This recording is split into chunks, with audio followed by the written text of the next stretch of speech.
शुरू करें हम लोग आज से फिजिक्स, भौतिकी, ठीक है ना। आप लोगों ने देखा होगा मेंस का सिलेबस, है ना। कौन कौन से यूनिट है मेंस में। फर्स्ट चैप्टर में दिया होगा आपका यूनिट्स एंड मेजरमेंट, है ना, इकाई और मापन। सेकेंड चैप्टर में क्या दिया है, बोलो भाई रवि। सेकेंड चैप्टर में, अच्छा पहले में क्या है, ठीक है, एक जन बोलो कोई, है ना। दूसरे में यूनिट्स एंड मेजरमेंट है। तीसरे में गति और त्वरण, ठीक है ना, यानी कि वेलोसिटी, एक्सीलरेशन यानी त्वरण, और हाँ ठीक है स्पीड बोल दो इसे, ठीक है। ये और क्या है, इसको चालू कर देना। हाँ तो हो तो गया। अब अगला नेक्स्ट चैप्टर, अच्छा साउंड, ठीक है, पूरा एक टॉपिक ले लेंगे। इलेक्ट्रिसिटी, इलेक्ट्रिसिटी और फिर लाइट एंड हीट, यही है ना। ये लास्ट है ना हीट, है ना। 8th चैप्टर जो है वो आपका हीट है, ऊष्मा, ठीक है। हम यही से शुरू कर रहे हैं। हाँ बिल्कुल, क्या करोगे, पढ़ना तो सारा है, चाहे जो पहले पढ़ लो। हम बात करेंगे इसकी हीट की। ये इसलिए ऐसा कर रहे हैं कि जिससे हमारा प्री और मेंस दोनों कवर हो, ठीक है। जो सेकेंड यूनिट है units and measurement, total factual है, ठीक है। वो आपको पीडीएफ मिल जाएगी, तो उसमें पूरी चीज़ें डिटेल में दी हुई हैं। बाकी चीज़ें जो हैं उनका भी आपको कंटेंट मिल जाएगा। क्लास में जो समझेंगे वो समझते चलेंगे, जो आपको लगे कि लिखना है वो लिखते चलेंगे, ठीक है ना। क्या बाकी डिटेल में मेंस के हिसाब से पीडीएफ मिल जाएगी आपको। तो हमारा फिजिक्स में जो पहला चैप्टर है वो हम बात करें किसकी, हीट की बात करें, ऊष्मा। ऊष्मा क्या होता है, ऊष्मा एक ऊर्जा का रूप है, ठीक है। और जूल, और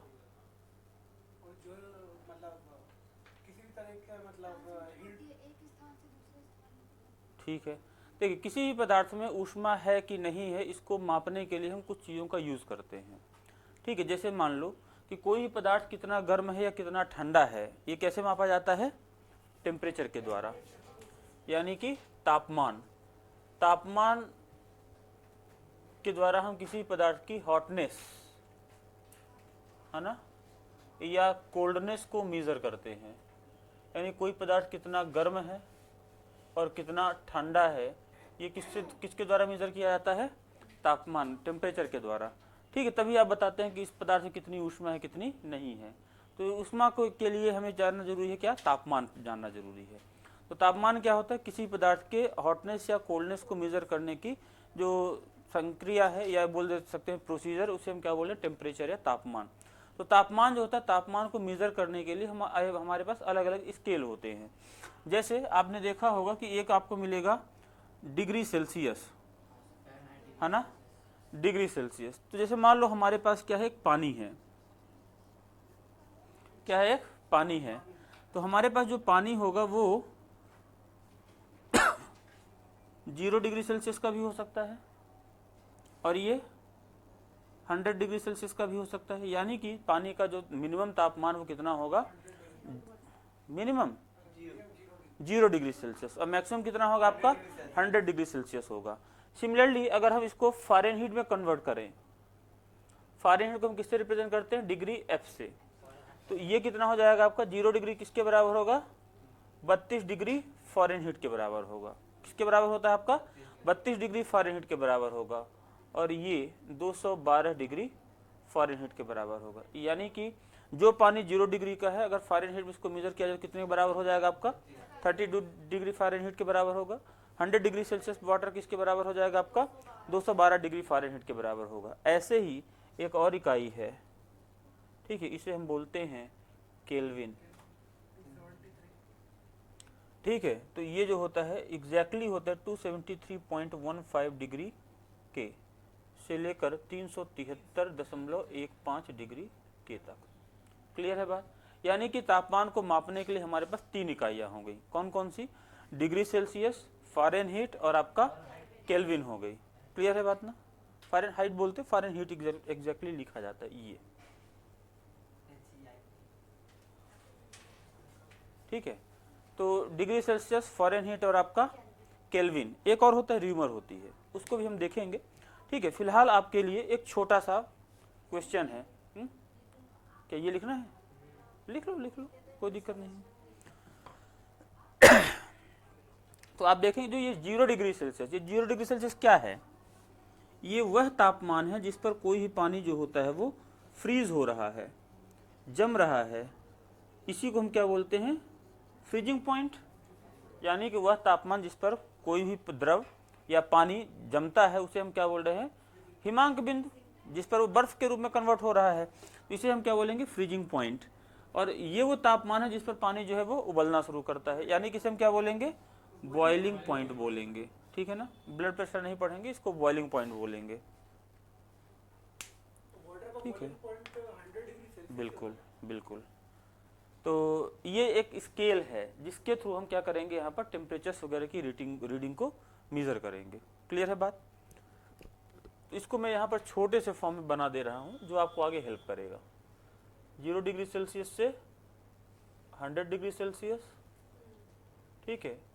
32 डिग्री फ़ारेनहीट से 212 डिग्री फ़ारेनहीट, और ये कितना आपका 273.15 केल्विन से 373.15 केल्विन। तो ध्यान रखेंगे तापमान मापने की जो एसआई यूनिट है,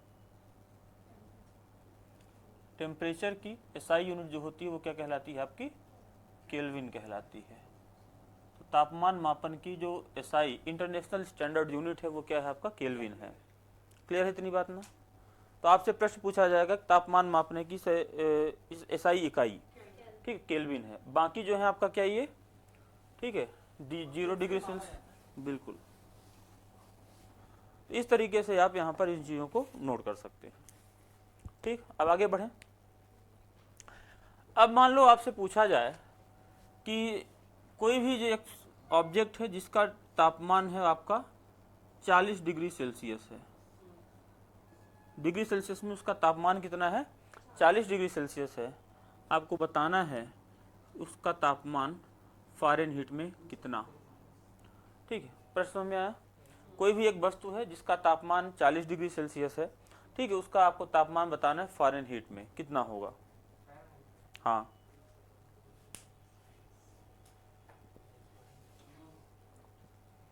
इसको कैलकुलेट करने के लिए हम एक फॉर्मूला लिखते हैं। बहुत बढ़िया, गलत है, गलत है। ये हमारा फॉर्मूला है डिग्री सेल्सियस को फ़ारेनहीट में कन्वर्ट करने का। डिग्री सेल्सियस को फ़ारेनहीट में कन्वर्ट करने के लिए ये फॉर्मूला है C/5। C को आप डिग्री सेल्सियस भी लिख सकते हैं, और ये क्या है? Degree Fahrenheit minus 32/9। अब अगर इसमें हम वैल्यू पुट करें तो कैलकुलेशन कर पाएंगे क्या आप लोग? करके बताओ जल्दी से।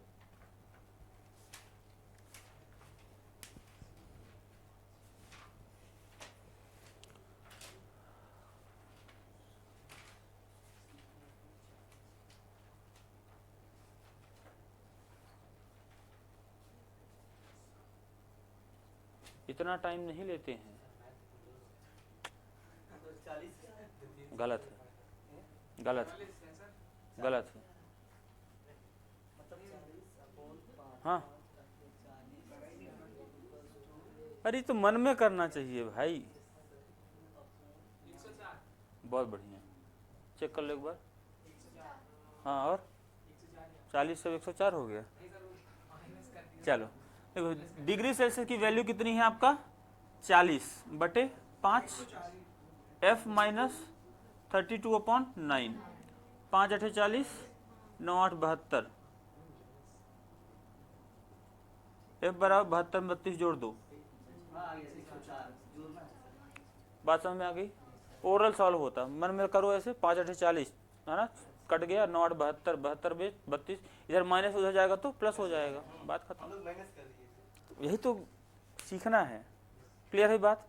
मानव शरीर का जो स्वस्थ मनुष्य का शरीर का तापमान कितना होता है? 37 डिग्री सेल्सियस, ठीक है, जो कि किसके बराबर होता है 98.6 डिग्री फ़ारेनहीट के बराबर। आपने देखा कुछ लोग बोलते हैं 100 डिग्री बुखार था, 100 डिग्री कुछ नहीं था। 100 डिग्री सेल्सियस जो है ना, तो वो ये नहीं बोलते कि डिग्री फ़ारेनहीट में कि सेल्सियस में है, बताने के बहुत बुखार था, कुछ नहीं था, 37 तो नॉर्मल होता है, ठीक है। और फ़ारेनहीट में 98.6 थोड़ा सा ही ज़्यादा है, ठीक है। मतलब जो थर्मामीटर हम यूज़ करते हैं ना, उस वो भी 142 से ऊपर नहीं रिकॉर्ड कर पाए वो, ठीक है ना। हाँ हाँ, तो अब सेम क्वेश्चन है, बस थोड़ा सा चेंज है। चेंज क्या है, अब ये तुम्हारे ऊपर डिपेंड करता है कौन सा लगाओगे। क्वेश्चन है कि एक वस्तु का तापमान -40 डिग्री सेल्सियस है, ठीक है, तो आपको बताना है डिग्री फ़ारेनहीट में टेम्परेचर कितना होगा। हाँ,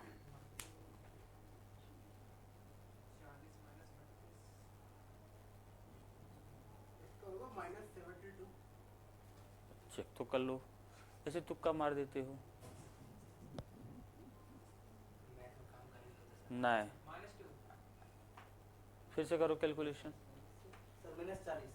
बहुत बढ़िया, होश में रह के करना है ना, कहते हैं होश न खुद कहीं जोश में देखने वाला, तो जोश में काम नहीं करना है, होश में काम करो, ठीक है। -40/5, ठीक है, F-32/9, ठीक है, 5 8 40 माइनस का 8 है, 9 8 72 यानी माइनस का 72, F-32 है तो ये जाएगा, तो क्या हो जाएगा -72 + 32, बड़ी संख्या माइनस लगा है तो क्या आंसर आएगा, माइनस में आएगा, तो -40 डिग्री फ़ारेनहीट, ठीक है।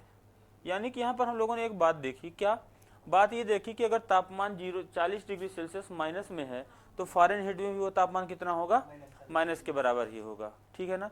तो आप इसको एक लाइन में लिख लेंगे कि -40 डिग्री सेल्सियस वह तापमान है, -40 डिग्री सेल्सियस वह तापमान है जिस पर सेल्सियस वह तापमान है जिस पर डिग्री सेल्सियस और फ़ारेनहीट, इस पर डिग्री सेल्सियस और फ़ारेनहीट दोनों बराबर होते हैं, दोनों के मान बराबर होते हैं। इंग्लिश में -40 degree Celsius is the temperature, is the only temperature, -40 degree Celsius is the only temperature at विच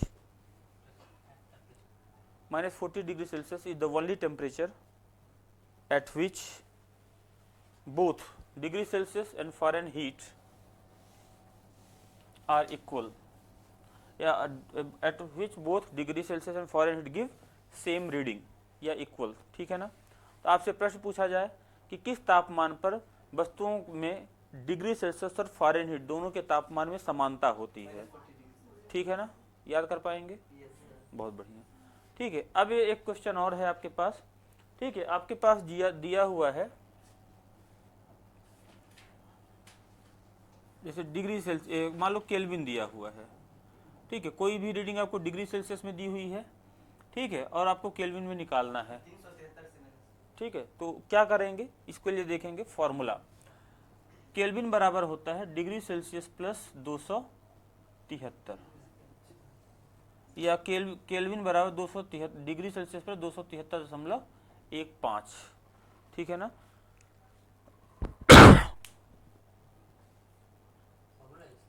हाँ,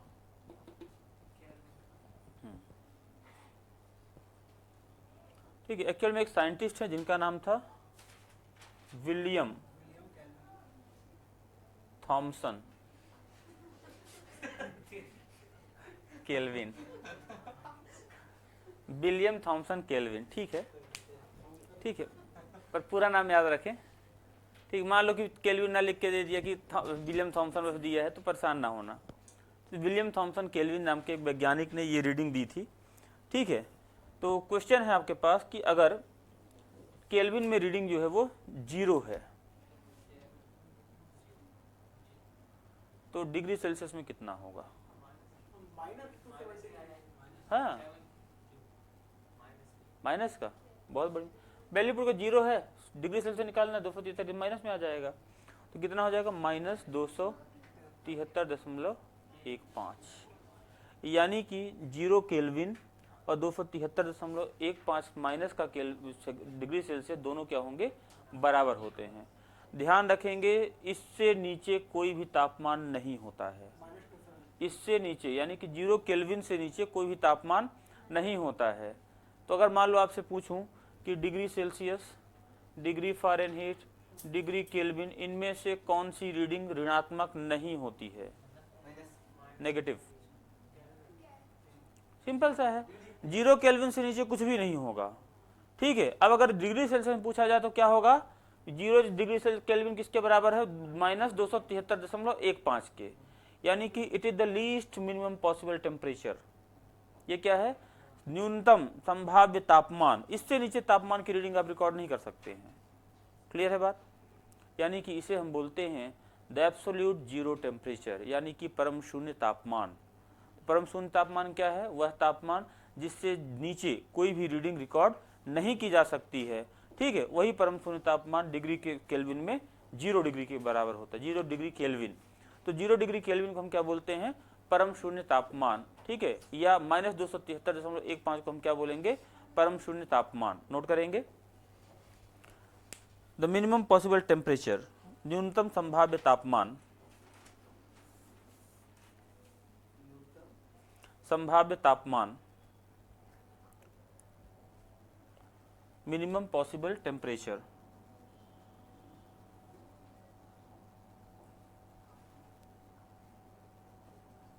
मिनिमम पॉसिबल टेम्परेचर क्या है, 0 केल्विन या -273.15 डिग्री सेल्सियस।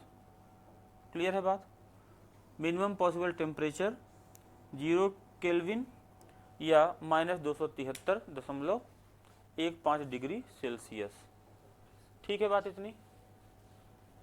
तो इस प्रकार से आपसे अगर पूछा जाए कि एब्सोल्यूट जीरो टेम्परेचर क्या है, तो इसी को हम क्या बोलते हैं, हाँ, एब्सोल्यूट जीरो टेम्परेचर, यानी कि परम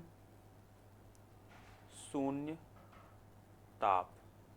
तो परम शून्य ताप क्या है, -273.15 डिग्री सेल्सियस या 0 डिग्री केल्विन को हम परम शून्य तापमान बोलते हैं, ठीक है बात।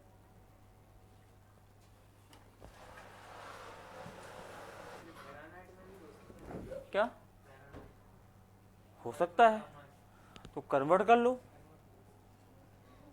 सब में कन्वर्ट कर लो। मैंने कब मना किया है, मैंने तो सिखा दिया आपको क्या करना है, ठीक है। अब एक फॉर्मूला यहीं पर, जो ये रिलेशन है कैसे है, ये एक बार यहाँ पर लिख लेते हैं, कंप्लीट फॉर्मूला, ठीक है। मतलब किसी को किसी में अगर कन्वर्ट करना है तो आप इस फॉर्मूले के सहारे आसानी से कन्वर्ट कर सकते हैं। क्या, C/5 equals to F-32/9 equals to, ठीक है,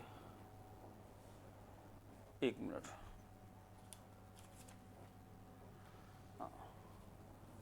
K -273.15/5 बराबर R/4। ये जो है 4 स्केल हैं, टेम्परेचर स्केल, ठीक है, जिनके माध्यम से हम तापमान का मापन करते हैं। टेम्परेचर स्केल या ताप पैमाना। तो कितने प्रकार से तापमान को मापा जा सकता है, 4 प्रकार से। कौन कौन से हैं, degree Celsius, degree Fahrenheit, kelvin और र्यूमर। हाँ,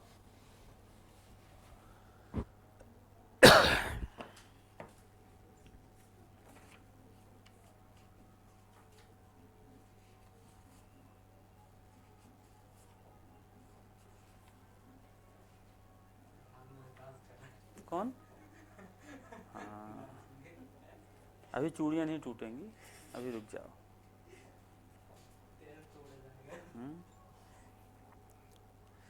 अभी तो पहले दिल टूटेगा, उसके बाद तुम्हारी चूड़ियाँ टूटेंगी, ठीक है। हाँ, मतलब तो अभी इस पर फोकस करो, दिल और चूड़ी बाद में तोड़ना, ठीक है। बॉलीवुड में खतरनाक गाने बन जाते हैं, पर गजब के गाने कंपोज करने वाले हैं। हाँ, तो मज़ा क्या देगा फिर। हाँ, ठीक है, आगे मिटा दो इसको, चलो। तो इतना हम लोगों ने सीख लिया। तो इतना सीखने के बाद ठीक है, अब हम लोग क्या करेंगे, एक छोटा सा प्रश्न करेंगे। एक छोटा सा प्रश्न आप लोग के लिए, ठीक है, पेशे नज़र है या पेशे खिदमत है। ठीक है, प्रश्न है, लिखेंगे क्वेश्चन। दो वस्तुओं के तापमान का अंतर, difference of the temperature of two objects. दो वस्तुओं के तापमान का अंतर 30 डिग्री सेल्सियस है। Difference of temperature of two objects is 30 degree Celsius. तो यह अंतर केल्विन में बताइए। Then the difference in Kelvin, दो ऑब्जेक्ट हैं, ठीक है, उनके बीच का तापांतर कितना है। ठीक है, तापांतर कितना है, 30 डिग्री सेल्सियस का है। आपको केल्विन में ये वैल्यू बतानी है, करके बताएंगे।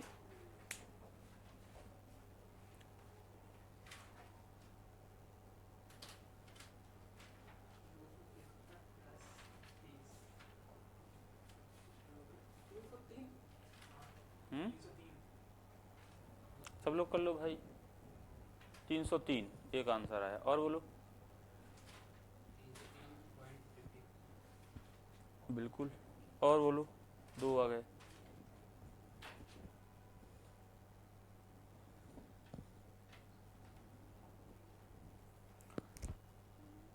फॉर्मूले याद है ना? केल्विन को हमने क्या लिखा है, डिग्री सेल्सियस प्लस 273 लेकर चलते हैं, राउंड फिगर है ना। 0.15 वो आगे पीछे कर लेंगे अपन। ठीक है, एक फॉर्मूला ये हमारे पास रखा है। दूसरा फॉर्मूला जो C/5 इक्वल्स टू F-32/9। बस पूरा खेल इतने में ही खेलना है आपको, है ना। इतनी बातें आपके सामने लिखी हुई हैं। नहीं, मेंस में तो हो सकता है पूछे, पर अभी तक पूछा नहीं गया है। पर प्री में पूरी संभावना है ऐसे प्रश्न आने की, है ना। तो किसी, हाँ बिल्कुल दे सकते हैं। बोलो,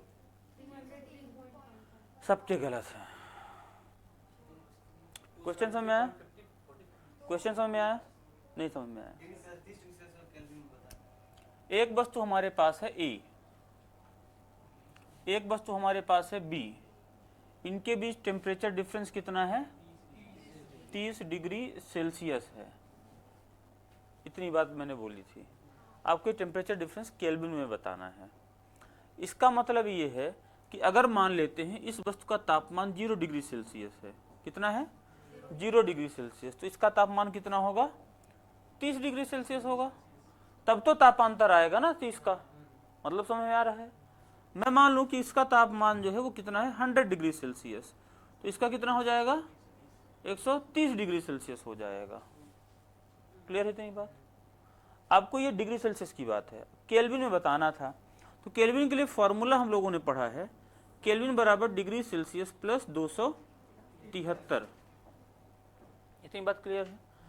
केल्विन की जगह पर आपको कैलकुलेट करना है। मान लो कि एक बार हम लेते हैं 0 डिग्री सेल्सियस, तो ये कितना हो जाएगा, 0 हो जाएगा, प्लस 273, तो डिग्री केल्विन में इसकी वैल्यू कितनी हो जाएगी, 273 की। यानी कि पहले ऑब्जेक्ट का तापमान डिग्री केल्विन में कितना हो जाएगा, 273 केल्विन। और इसका तापमान कितना हो जाएगा, ठीक है, 30 और प्लस 273 कितना हो जाएगा आपका, 303 केल्विन में। अब आपको बताना था कि इसका डिफरेंस कितना है, कितने का डिफरेंस है।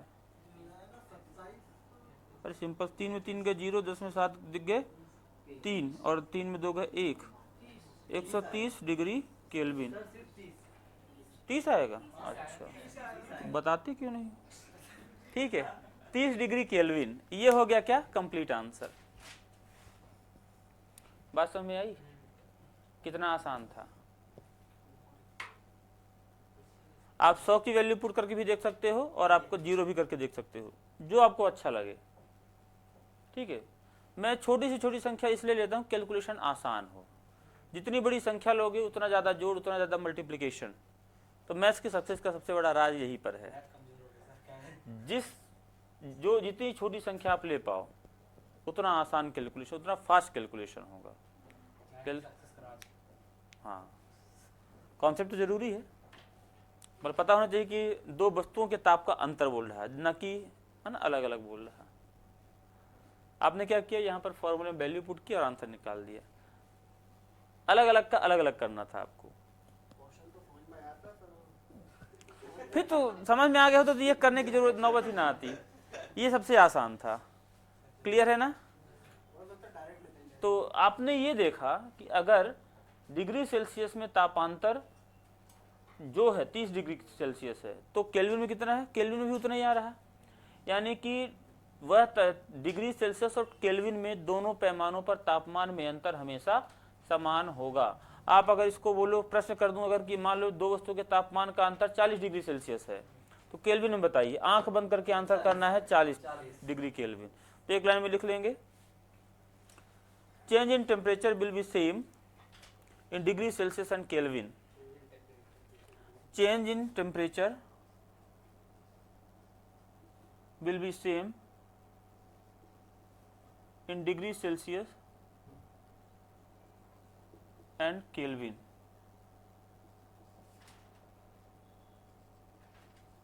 ताप में परिवर्तन डिग्री सेल्सियस और केल्विन पैमाने पर समान होता है। ताप में परिवर्तन डिग्री सेल्सियस और केल्विन पैमाने पर समान होता है। ठीक है आसान ना?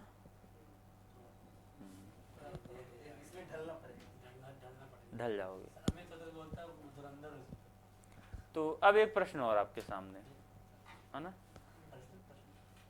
बस प्रश्न सेम है, यहाँ केल्विन की जगह पर आपको डिग्री फ़ारेनहीट करना है।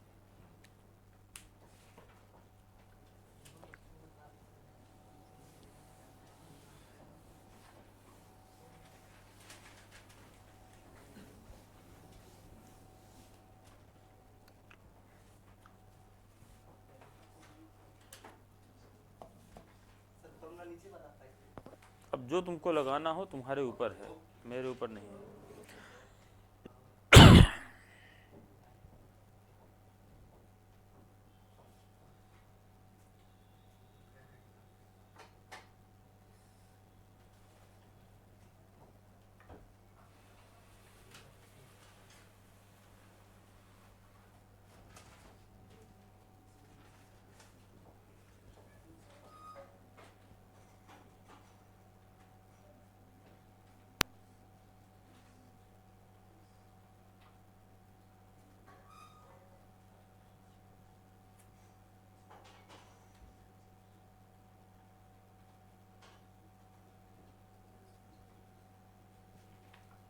कितना आया चेक करो एक बार, आ रहा, बन जाएगा,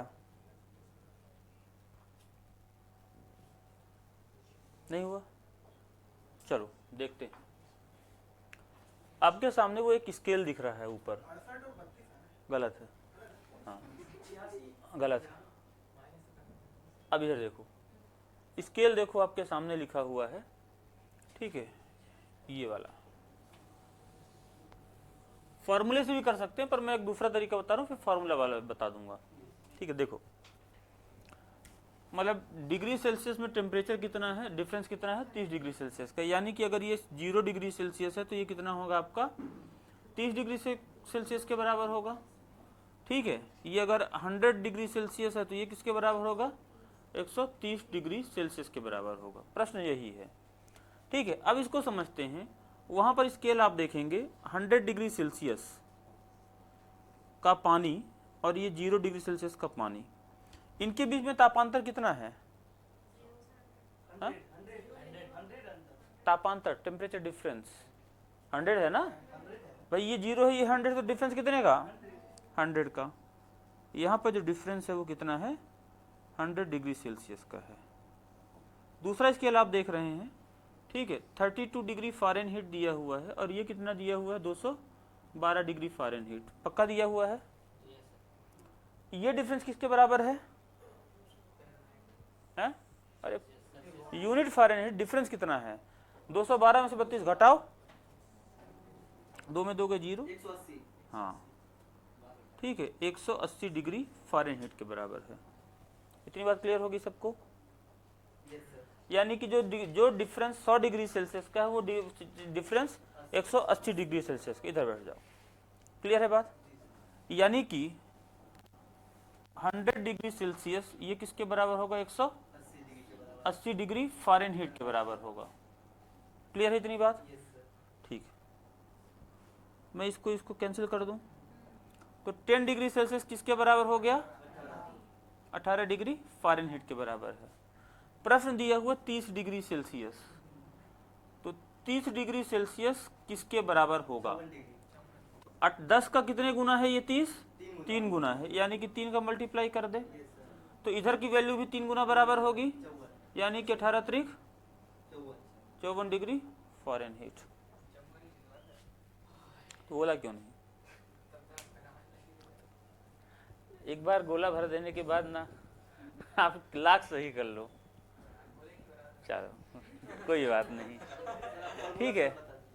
अब फॉर्मूला वाले में देख लो, ठीक है। f माइनस 32/9, ठीक है। ले लेते हैं c की वैल्यू कितना? 100 ले लें बाई 5, f माइनस 32/9, 5 20 100, 2 नमा 18, 180 हो जाएगा, बराबर f माइनस 32।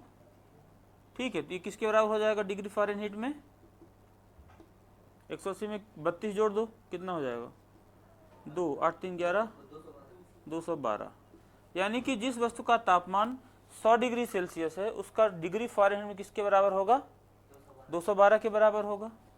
तो ये जो है यहाँ पर 212 डिग्री सेल्सियस फ़ारेनहीट हो गया। ठीक है, अब यहाँ पर इसको कैलकुलेट कर लो। डिग्री सेल्सियस में मैंने वैल्यू कितनी ली? 100। तो 100 को हमने 5 से डिवाइड किया तो 20 पंचे 100 हुआ। 9 दूनी क्या? नहीं, अब कंफ्यूजन मत क्रिएट करो। ये लो, मैंने ये बोला कि जहां पर मैं चाहे 0 लूँ इसको तो ये 30 होगा, अगर ये 100 लूंगा तो ये 130 होगा। डिफरेंस 30 का होना चाहिए, तो यहाँ पर डिफरेंस 30 का है। मैंने ये ले लिया कितना? 100 डिग्री सेल्सियस ले लिया। तो 100 डिग्री सेल्सियस लेने पर जब हमने c/5 f माइनस 32 से सॉल्व किया तो f की वैल्यू कितनी आ गई? 212 आ गई इस केस के लिए, ए वाले के लिए। यानी कि वस्तु ए का तापमान डिग्री फ़ारेनहीट में किसका हो, कितना होगा? 212 डिग्री फ़ारेनहीट होगा।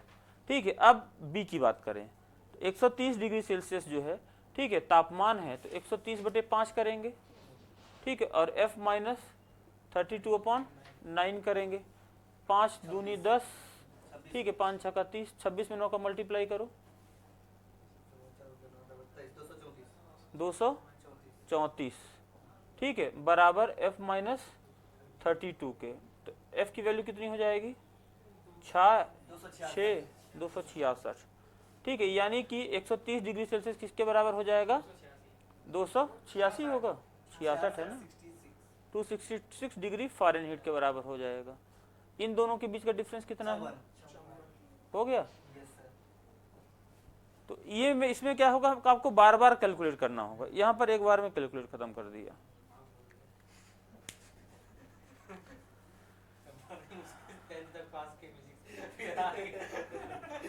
मतलब देखो, प्री निकालना है तो थोड़ा सा ये कॉन्सेप्चुअल चीजें करनी होंगी, ठीक है ना? तो ठीक है ना, कोचिंग इसे तो लगाए हो, कोचिंग इसी लगे, जो नहीं आता उसको सीख लेंगे, ठीक है। तो इस तरीके से आप यहाँ पर इन क्वेश्चंस को बड़ी आसानी से कर सकते हैं। तो मुझे उम्मीद है कि आप लोग ना इस चीज़ को समझ चुके होंगे, ठीक है। तो एक छोटा सा कॉन्सेप्ट यहाँ पर हम लोगों ने टेम्परेचर स्केल का देखा। तापमान मापने के लिए हम थर्मामीटर वगैरह का यूज़ करते हैं। हम लोग ये सारी चीज़ें पढ़े, कितने प्रकार के थर्मामीटर होते हैं, सब कुछ करेंगे। बस पहले क्या है, थोड़ा सा कॉन्सेप्चुअल चीज़ों को ख़त्म कर लें, फिर थ्योरेटिकल चीज़ों पर आते हैं। तो अभी तक में हम लोगों ने बेसिकली ये समझा कि तापमान क्या होता है, उसको तापमान को कैसे मापा जाता है, तापमान का कन्वर्जन कैसे होता है डिग्री सेल्सियस से फ़ारेनहीट में, फ़ारेनहीट से आपका ठीक है, केल्विन में या डिग्री सेल्सियस से केल्विन में, केल्विन से र्यूमर में, ये फॉर्मूला। ठीक है, एक छोटा सा कॉन्सेप्ट और समझते हैं। ठीक है, अगला कॉन्सेप्ट है हमारा, ठीक है, मान लो कि आप गए कहीं पर घूमने के लिए, दो लोग हैं, दो अलग अलग स्थानों पर जाते हैं। ठीक है, एक व्यक्ति है जो जा रहा है कहाँ, राजस्थान में चुरू, जानते हैं चुरू? मान लो जो आप जानते हो उस स्थान को ले लेना, वहां का तापमान है 40 डिग्री सेल्सियस। ये राजस्थान का एक स्थान है, ठीक है, जहां पर तापमान कितना है, 48 डिग्री सेल्सियस। ठीक है, और यहां पर गया है मान लो कि पुष्पेंद्र, अरे रुक लो भाई, चुरू मैं बोल रहा हूँ, तुम मनाली पहुंचा रहे हो उसको। हाँ, ये मतलब ध्यान इसका कहीं और रहता है आजकल, अलग से क्लास लेनी पड़ेगी। नहीं, ये एक स्थान है हमारे पास शिमला, है ना, यहाँ पर गया है आदित्य घूमने के लिए। किसको? राम को जाना है, चलो भाई राम शिमला तुम चले जाओ, मनाली नहीं भेजेंगे तुमको। ठीक है, यहाँ पर जो सामान्य तापमान है वो कितना है, 24 डिग्री सेल्सियस। क्लियर है बात इतनी? दो स्थान है, दो स्थानों के बीच तापमान क्या है, राजस्थान में 48 डिग्री सेल्सियस, हिमाचल प्रदेश में 24 डिग्री सेल्सियस तापमान है। ठीक है, दोनों अपने कमरे में, ठीक है, नॉर्मल कंडीशन में, मतलब ये नहीं बोले कोई एसी चल रही है कि नहीं चल रही है, फालतू की बातें बिल्कुल नहीं। ठीक, मतलब सिंपल सा है, सामान्य तापमान जो है उस सामान्य तापमान में वो अपने कमरे में बैठे हुए हैं। ठीक है, जहां पर इनके पास एक बिल्कुल गर्मा गर्म पाइपिंग हॉट टी, है ना, अभी गाना मत गाना कि गर्म चाय की प्याली हो, है ना, आ गई है आपके पास गाना चाय। ठीक है, नहीं, ये चाय इनके पास आ गई, राम बोलेगा कि पुष्पेंद्र से चाय पर चर्चा हो जाए। ठीक है, तो पुष्पेंद्र बोला ठीक है भाई, हम भी मोदी जी के भक्त हैं, चाय पर चर्चा करेंगे। ठीक है, तो चाय पर चर्चा होगी, ठीक है ना, तो दोनों के पास जो चाय है उस चाय में, चाय भी गर्म होगी ना। हाँ, इस चाय का जो तापमान है 95 डिग्री सेल्सियस है, पाइपिंग हॉट। ठीक है, और इसका तापमान जो है, राम थोड़ा सा गर्म मिजाज का नहीं है, ठंडे मिजाज का है, तो 71 डिग्री सेल्सियस इसका तापमान है। जैसे ही पहली शिप लेते हैं इनकी जीभ जल जाती है, हाँ दोनों की, तो दोनों ने सोचा कि थोड़ा सा इसको रख लेते, तब में फोन पे लगाकर बात कर लेते हैं, बताओ क्या हाल चाल है। ठीक है, तो अब ये बात कर रहे हैं, तब तक में चाय जो होगी ठंडी होगी। तो आपको ये बताना है कि किसकी चाय जल्दी ठंडी होगी। मेरा वाला, शिमला वाला। अरे तुम शिमला गए हो इसलिए जल्दी ठंडी हो जाएगी, कारण क्लियर है? क्वेश्चन समझ में आया? दो स्थान है, एक स्थान का तापमान 48 डिग्री सेल्सियस है, दूसरे स्थान का तापमान 24 डिग्री सेल्सियस है। जहाँ 48 डिग्री सेल्सियस वाले तापमान में बैठा व्यक्ति जो है वो 95 डिग्री सेल्सियस टेम्परेचर वाली चाय या पानी पी रहा है। ठीक है, चाय ज्यादा अच्छी है, पानी गर्म कोई नहीं पीता है इतना टेम्परेचर का। ठीक है, शिमला वाला जो व्यक्ति है वो 24 डिग्री सेल्सियस तापमान पर 71 डिग्री सेल्सियस वाली चाय पी रहा है। आपको बताना है कि कौन सा कप पहले कमरे के तापमान पर पहुंचेगा। हाँ, मतलब कौन जल्दी ठंडा होगा। ठीक, क्योंकि तापमान में अंतर है, उसमें 24 है, इसमें 48 है। बहुत बढ़िया। देखिए दोनों के बीच में 24 डिग्री सेल्सियस का वो भी है ना, टेम्परेचर डिफरेंस। रीडिंग भी लगा लिए। अच्छा, यहाँ पे 24 का अंतर है, यहाँ भी 24 का है। ठीक है, तो उससे क्या रीडिंग लगी? नहीं मतलब इसका शिमला से जल्दी, ये जल्दी हो जाएगा, मतलब समान है तो, मतलब एक बार बोलते कि चलो देखो, आप कभी भी देखेंगे, आप जैसे ठंड आएगी, ठंड में कुछ लोग नहाना बंद कर देंगे, कुछ लोग नहाएंगे, तो नहाने के लिए क्या करेंगे, गर्म पानी लगाएंगे। ठीक है, तो गर्म पानी में हम क्या करते हैं, जैसे एक बाल्टी है, ठीक, उसमें गर्म पानी कर लिए, तो उसमें हम क्या करते हैं, ठंडा पानी मिलाते हैं, या ठंडे पानी हम गर्म पानी मिलाना शुरू करते हैं। जो भी करेंगे हमेशा ध्यान रखेंगे, heat always flow from high temperature to low temperature. ऊष्मा सदैव उच्च तापमान से निम्न तापमान की ओर प्रवाहित होती है, यानी कि जिसका तापमान ज्यादा होगा वहां से ऊष्मा कहाँ, निम्न तापमान वाले ऑब्जेक्ट की ओर ट्रांसफर होगी। और ये प्रोसेस तब तक होती रहेगी जब तक कि दोनों का टेम्परेचर बराबर ना हो जाए। क्लियर हुई बात? यानी कि गर्म पानी से तापमान ठंडे पानी की ओर जाएगा, एक समय आएगा जब दोनों पानी एक दूसरे के बराबर हो जाएंगे, बीच का टेम्परेचर, ठीक है ना। तो वहां पर इसको हम बोलते हैं साम्यावस्था की स्थिति, ठीक है, इक्विलिब्रियम, नॉर्मल नहीं, इक्विलिब्रियम बोलेंगे, जब गर्म पानी का भी तापमान और ठंडे पानी का तापमान दोनों बराबर हो जाए, सेम हो जाए, ठीक है ना। तो ये प्रोसेस तब तक होती रहेगी जब तक कि दोनों का तापमान बराबर ना हो जाए। तो ध्यान रखेंगे ठंडे होने की जो दर है, क्या ठंडे होने की जो दर है, ठीक है, वस्तु और वातावरण, वस्तु और वातावरण के तापमान के अंतर पर निर्भर करती है। बात समझ में आया क्या मैंने बोला? वस्तु का तापमान जितना होगा वो और वातावरण का तापमान जितना होगा वो, उन दोनों के तापमान के बीच में अंतर कितना है उसके ऊपर निर्भर करती है। तो हमारे पास एक वस्तु ये है, ठीक है, और एक वातावरण ये है, दोनों के बीच का तापमान का अंतर कितना है, टेम्परेचर डिफरेंस कितना है, 15 में 8 के 7, और ये कितना है 47 डिग्री सेल्सियस का टेम्परेचर डिफरेंस है। क्लियर हुई बात? एक वस्तु ये है, इसका और तापमान ये है वातावरण, तो वस्तु और वातावरण के तापमान के बीच का अंतर कितना है, 11 में 4 के 7 कितना 7, 47 डिग्री सेल्सियस। यानी कि दोनों के बीच का तापमान में अंतर कितना है, एक बराबर है, और जब तापमान में अंतर बराबर है तो दोनों एक साथ कमरे के तापमान पर पहुंचेंगे। क्लियर है बात? तो लिखेंगे, इसका आंसर लिख लेंगे, दोनों एक साथ कमरे के तापमान पर पहुंचेंगे। कॉन्सेप्ट क्लियर है ना? ध्यान रखेंगे, आपको कभी भी इनके बीच कंपैरिजन नहीं करना है, कंपैरिजन इनके बीच का टेम्परेचर डिफरेंस, इनके बीच का टेम्परेचर डिफरेंस, उसके बीच करना है, यहाँ कंपैरिजन होगा। मैं बोल रहा हूँ, heat always flow from high temperature to low temperature, always flow from high temperature to low temperature until both reaches at equilibrium। ऊष्मा सदैव उच्च तापमान से निम्न तापमान की ओर प्रवाहित होती है, ऊष्मा सदैव उच्च तापमान से निम्न तापमान की ओर प्रवाहित होती है जब तक कि दोनों के तापमान समान ना हो जाएं, जब तक कि दोनों के तापमान समान ना हो जाएं, ठीक है। अगला point, the rate of cooling of an object, the rate of cooling of an object depends on the temperature difference between environment temperature difference between the environment and the object's temperature। Hindi में लिखेंगे, किसी वस्तु के ठंडा होना, किसी वस्तु का ठंडा होना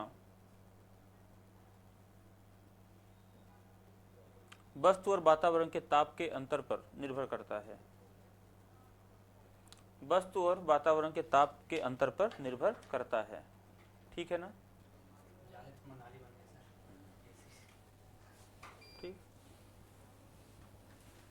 तो यहीं पर, ठीक है, एक साइंटिस्ट थे जिनका नाम था आइजैक न्यूटन, इन्होंने एक नियम दिया था। नियम क्या है, इसे बोलते हैं न्यूटन्स लॉ ऑफ कूलिंग।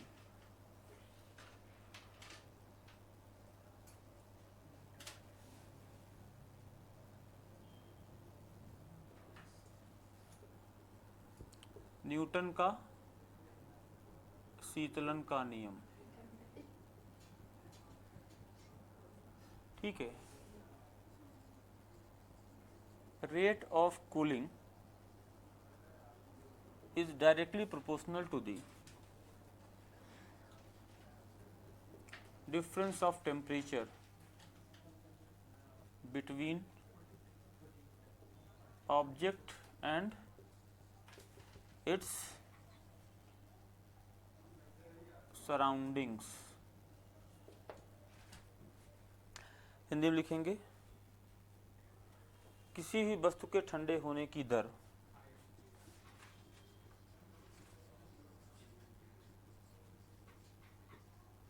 किसी भी वस्तु के ठंडे होने की दर इट्स सराउंडिंग्स, वस्तु और वातावरण के ताप, वस्तु और वातावरण के ताप के अंतर के समानुपाती होती है। ठीक है ना। न्यूटन ने क्या बोला कि वस्तु के ठंडे होने की दर वस्तु और वातावरण के ताप के अंतर के समानुपाती होती है, यानी कि यदि टेम्परेचर डिफरेंस ज़्यादा है तो वस्तु जल्दी ठंडी होगी, देर से ठंडी होगी। ठीक है ना। अगर टेम्परेचर डिफरेंस ज़्यादा है तो हीट ट्रांसफर स्लो होगा कि फास्ट? फास्ट होगा। हाँ, डायरेक्टली प्रोपोर्शनल है। ये ज़्यादा तो ये भी ज़्यादा। यदि टेम्परेचर डिफरेंस कम है तो हीट ट्रांसफर स्लो होगा। अब जब ज़्यादा जल्दी हीट ट्रांसफर होगी तो ये जल्दी ठंडी होगी, है ना। और अगर स्लो होगा तो यहाँ पर देर से ठंडी होगी वस्तु। आप देखेंगे कि गर्मी के दिनों में जब हम चाय पीते हैं तो वो जल्दी ठंडी हो जाती है। हाँ, जल्दी ठंडी हो जाती है क्योंकि बाहर का टेम्परेचर ज़्यादा है और चाय का भी टेम्परेचर ज़्यादा है। मैं मान लेते हैं बाहर का टेम्परेचर कितना है, 50 या 40 मान लो। चाय का टेम्परेचर कितना होगा, 100 डिग्री सेल्सियस मान लो, उबलती हुई चाय, खौलती हुई। ठीक है, तो डिफरेंस कितना हो, 60 डिग्री सेल्सियस का। ठंड के दिनों में चाय तो 100 रहेगी, लेकिन बाहर का टेम्परेचर कितना है, 24 डिग्री सेल्सियस। ठीक है, कितना डिफरेंस आया, 76 डिग्री सेल्सियस का आया। तो यहाँ पर इसमें जो है स्लो होगी। ठीक है, तो यहाँ पर मतलब हीट ट्रांसफर, ठीक है, इसलिए देर से वो ठंडी होगी। सिंपल सा है। क्या सिंपल सा है, Newton's law of cooling. 3 marker में आपसे पूछा जाए तो क्या बताएंगे, किसी वस्तु के ठंडे होने की दर वस्तु और वातावरण के तापांतर के समानुपाती होती है। टेम्परेचर डिफरेंस ज़्यादा है तो हीट ट्रांसफर फास्ट होगी। ठीक है, तो वो जल्दी ठंडी हो जाएगी। टेम्परेचर डिफरेंस अगर कम है तो हीट ट्रांसफर स्लो होगा, जिसके कारण से वो देर से ठंडी होगी। ठीक है, rate of cooling is directly proportional to difference of temperature and between object and its surroundings. ठीक है ना, याद रखेंगे उदाहरण से। तो आज के लिए हम इतना ही करते हैं। आज हम लोगों ने क्या समझा, हम लोगों ने देखा कि क्या टेम्परेचर डिफरेंस अगर ज़्यादा है हीट ट्रांसफर फास्ट होगा। जब जल्दी से उष्मा जाएगी तो जल्दी ठंडी होगी। टेम्परेचर डिफरेंस कम है तो स्लो हो गया। ठीक है ना। तो इस तरीके से आप यहाँ पर ये चीज़ें देखेंगे। ठीक, आगे हम लोग बढ़ते हैं, है ना। हाँ, नहीं बस हो, आज के लिए इतना ही करते हैं। ठीक है, चलो एक बार देख लेना, घर पे क्वेश्चन करना, नहीं समझ में आएगा एक बार दोबारा से इसको स्टार्ट करेंगे हम लोग। ठीक है, यहीं से, और रिवीजन तो करते ही हैं हम, तो यहीं से रिवीजन करेंगे और फिर आगे बढ़ेंगे। तो आज हम लोगों ने केवल क्या समझा, टेम्परेचर स्केल क्या होते हैं, ठीक है, उनके बीच में मेजरमेंट कैसे, कन्वर्जन कैसे होता है, और एक छोटा सा नियम न्यूटन का शीतलन का नियम। ठीक है, कल इसके कुछ एप्लीकेशन देखेंगे। तब तक के लिए इतना ही, धन्यवाद।